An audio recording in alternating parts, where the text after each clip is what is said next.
সীতাকুণ্ডে এটা ছিল আমাদের প্রথম ট্যুর। আমার দেশ বিদেশ ঘোরার খুব শখ।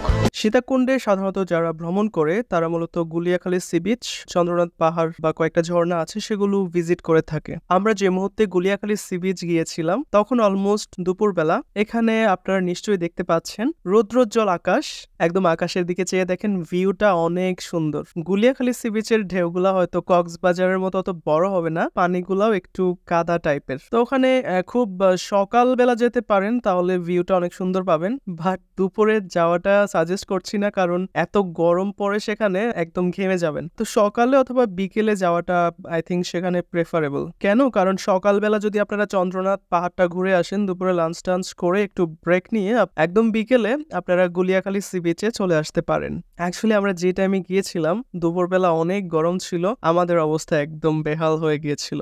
সেখানে কিছু আইটেমের খাবার পাওয়া যায় মাঝে মাঝে। আমরা আইসক্রিম পেয়েছিলাম, যেহেতু আমরা খুব টায়ার্ড ছিলাম, গরমে আইসক্রিমটা আমাদের জন্য অনেক প্রশান্তির ছিল।